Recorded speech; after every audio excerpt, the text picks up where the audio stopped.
locked up for so long we couldn't do anything. We couldn't use the gallery, and then all of a sudden, boom!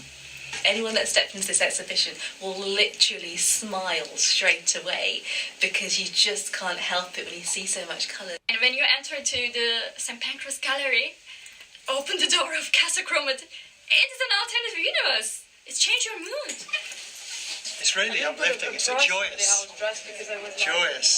exhibition. And you don't know where to look. It's like going into Sue's living room. We decided to do a house, CASA color, and Peter wanted to actually make rooms. So I thought, let's just push the boat out and suggest the fantastic spaces and rooms and shapes that you get in a house. What would you have in a house that's very colorful, very welcoming, and part of a house you want to live in? And we also wanted rooms that would suit our artists.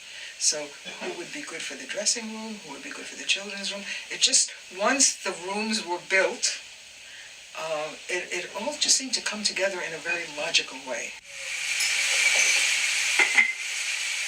I collaborated with my friend John William, and John also loves to cook. He loves food, he loves kitsch, he loves color.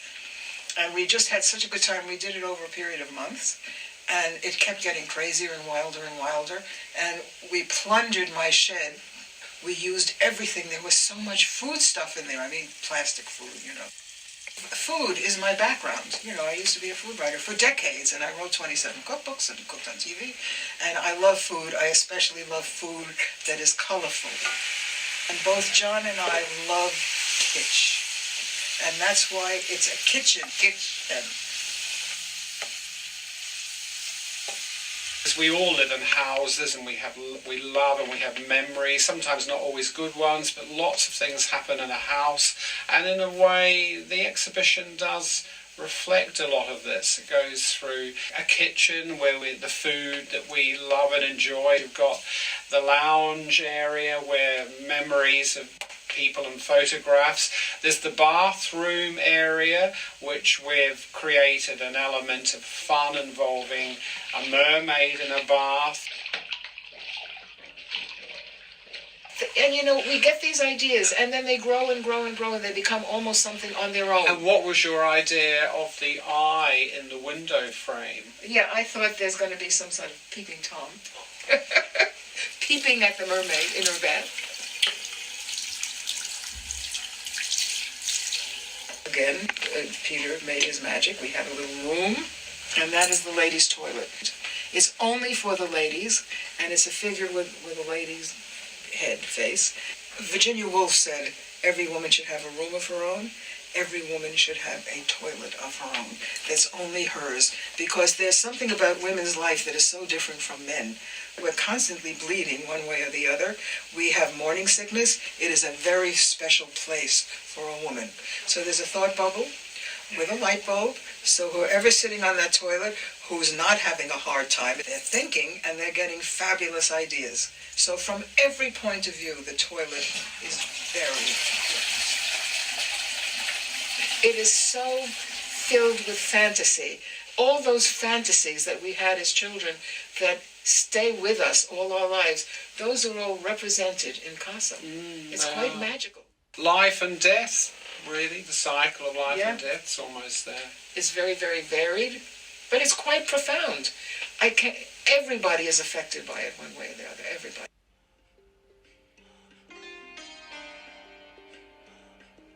And I think from when I was a child, I was that child who always made things with egg boxes and washing up bottles. So crafting's always been a huge part of my life. I've lived in London flats my entire life, and there is no space for a craft room. So I thought if I could have a room of my own, I had some space, I would make my craft room. So I've called it my fantasy craft room, because it literally is a thing of my dreams to have a space that I can make in.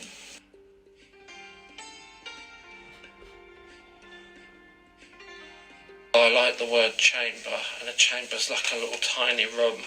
I would think of chambers as places you go to sort of hide, or you go to gather your thoughts or read a book. So it's taking my home into a public space, but not 100%, but because it's my personal work, it sort of is. I work quite privately. I'm quite reclusive, to be honest, so I want to shroud it in a bit of mystery and a bit of contradiction.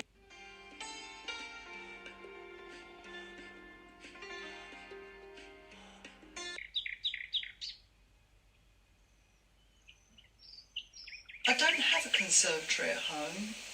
I would like one, but I don't have the room for it.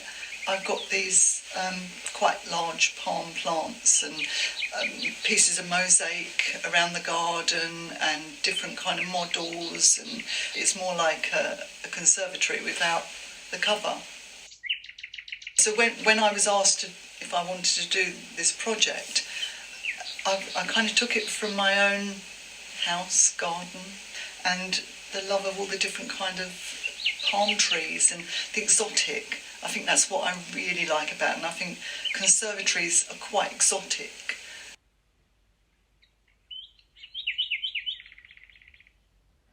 Shall we use it? I would like to use it. It's fantastic.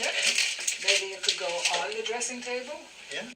Yes, the hats in particular are used by dancers and artists and performance artists, singers and things. So it's been quite good. I've been lending them out.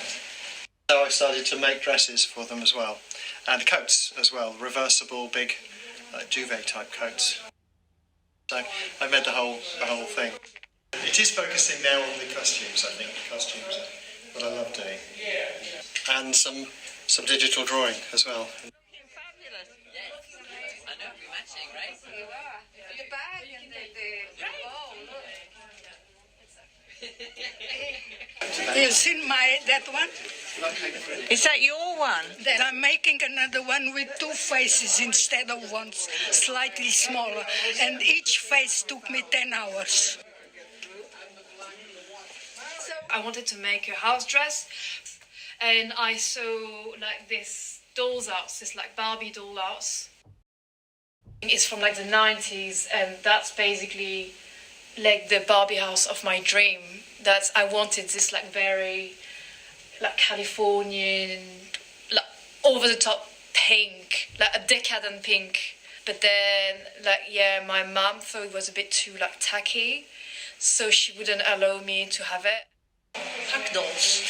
They're for hugging, because especially in this time, the last 2 years, everybody is so lonely and a lot of loss. So I decided to make hug dolls. And my mom saw them. I made the design, she saw them, and I paint them. Oops. So this will be the blanket of the bed. And I think we really need some happy fun.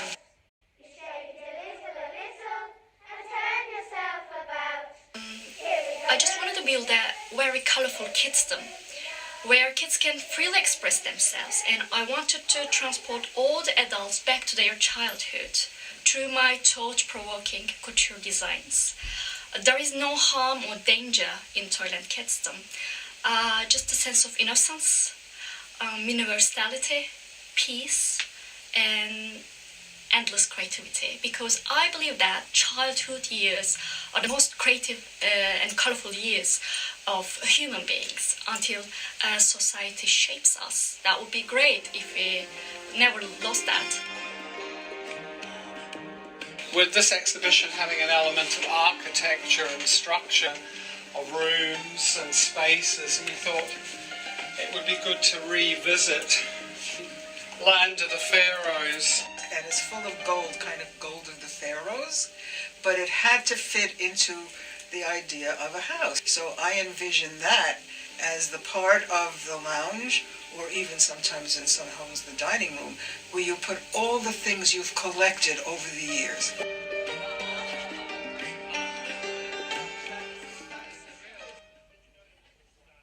I've been to the private views, and you can see that it's somewhere people come to just be themselves. You know, some people are very flamboyant.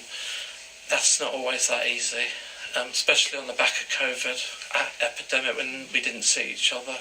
We have art families. So we have the color portraits of now, and then we have the sepia portraits of our imaginary ancestors. So it's all there above the fireplace. Now there's another color family, and that's sketch appeal, Dulcie. People get together and they draw. So the family portraits are above the mantelpiece, Sketch Appeal is on the mantelpiece. And every time I walk through there, I just feel this warmth and happiness and excitement.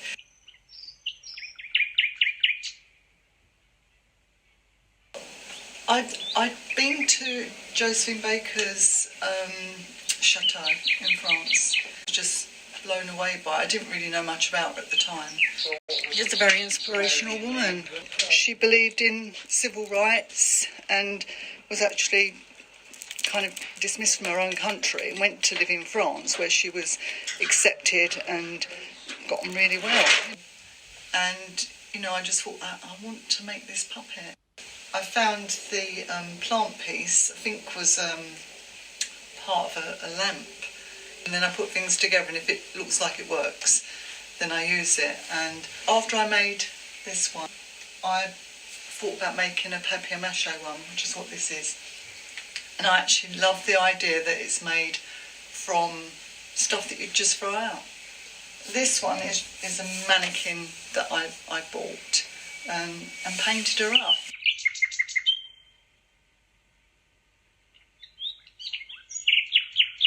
So my theme was based on Angela Carter's The Bloody Chamber, which is a set of fairy tales written by a heterosexual female, but it deals with female sexuality.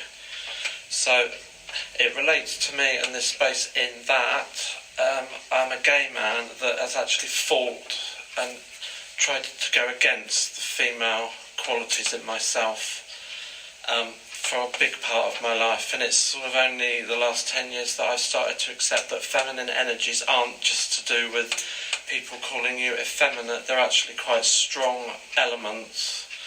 So my work does have a female energy to it, and this is the first show that I've done where I'm starting to express that in my work. The other thing about like the female energy, I really love female poets like Anne Sexton and Sylvia Plath, because they're confessional poems.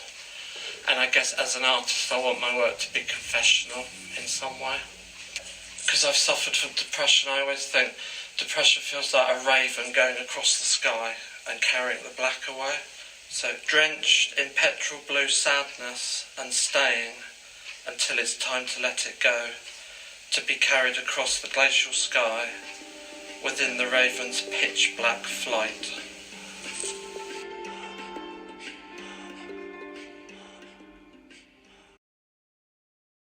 I work so always to create like wearable arts, and yeah, it kind of came together then when I found the house. And then I also found this like duvet cover, this like old granny cover that I got for like £3, and Richard helped me to make the structure, so we get some boning, really strong metallic boning in to create like the shape. We worked on alternative Miss Worlds, and we actually work really well because I kind of get the idea, and I'm like, I want a pink house dress, but obviously I'm good at sewing, but I'm not the best at structure. And Richard, with his more engineering background, is able to basically support my vision, and is also really fun to work with. We were locked down, we were locked in, we had a pandemic, and we had all that time where it was all festering and we want to get out. And then suddenly we were allowed to do another show, and boing, this one almost made itself. Yeah, it almost didn't happen because it was linked to the first lockdown, and I saw just a brief moment to get it in, and if I hadn't, it might not have happened. Yeah. I feel like coming into this exhibition is a reminder that life is joyful and there is a lot of things to get happy and excited about. And I feel like when we've been through a couple of years now of actually a lot of sort of negativity and bad news, you can actually forget how things were and how things could be, and actually colour and art and creativity and creations. And there's so many techniques here. Maybe it'll inspire people to try more art disciplines themselves, rediscover their creativity. During the pandemic, we were stuck at home, so we tried to make our home nicer. It became this kind of cocoon. So actually the idea with the duvet was to show something really comfy that you can kind of roll in. That was also about kind of the housing crisis and shortage in the UK. So if, with all my saving, that's only what I could afford in London. So that was kind of a little ironical twist.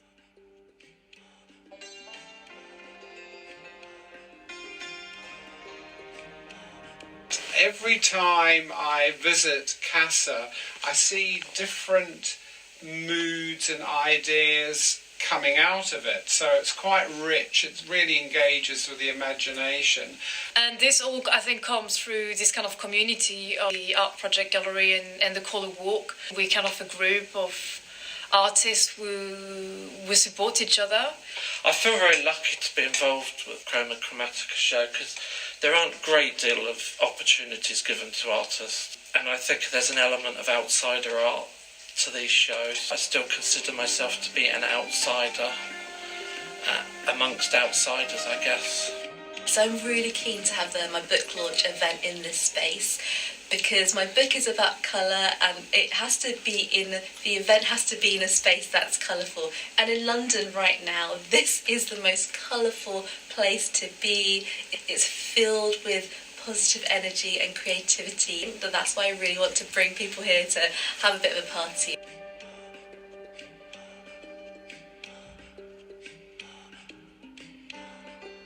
For CASA CHROMATIC, which is about colour, when you get to memorial, colour is drained out of it for the simplicity. The only colour there is each stone representing individual personalities. There's a different very subtle little line of colour, different for each person. I make memory jugs. I've been doing it for 20 years now, and that becomes a powerful, very powerful remembering the dead and honoring the dead. We've lost some amazing people. They leave a space where they were, where Rosie was. We remember her so vividly, Rosie McLeish. There's a space in our lives, like a vacuum, where she was. Joe Gagliano, one of my best friends in the world. Phil Wildman, I still can't believe he's gone. And there are many others, they're gone. And that's the only part of CASA that has no color. It's very ghostly. It's very white. It's very... It makes me cry every time. And we have a chair, so you can sit and you can look at it and you can think about it. And Jamie did a piece, and it's a skull, and that's a memory piece too, remembering the people who are gone. That to me is so important. Peter and I worked on that together. Peter had the idea of raising up the stones in the American Indian tradition closer to heaven. And the white feathers, which have spiritual significance for some people. I feel very good about this because I did a lot of helping with people dying. So for me to work with this, I can say my Buddhist prayers while hanging it up.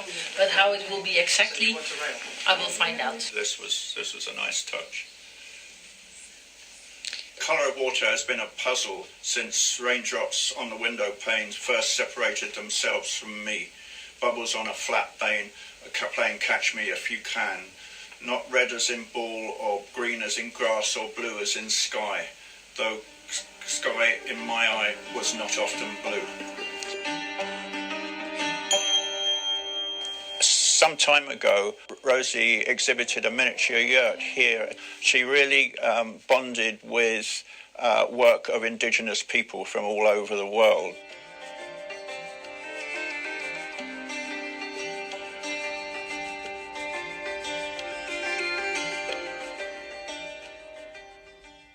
We're so lucky with our artists. We have the most wonderful collection of artists. We have all those cats. We're honoring people's love of their pets. The cats are absolutely wild. And also there's the little figures in the children's room who just want to have fun and appear to be wanting to escape. I want to get out of here.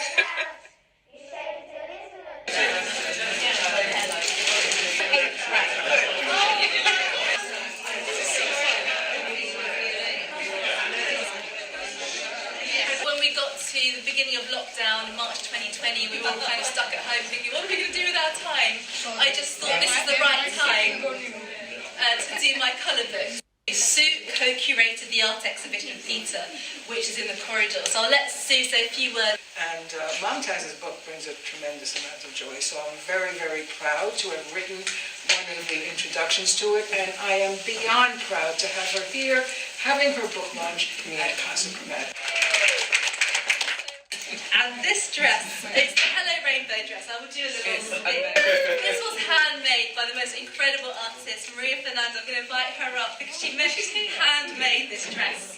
So, how old are you? Is it 84? No way. 85? No. 86?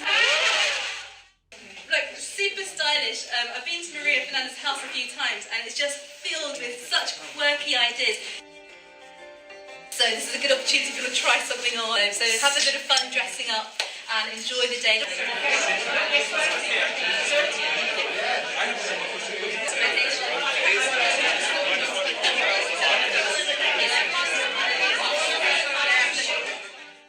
The big question is, what happens next after you've been in a fantastic house?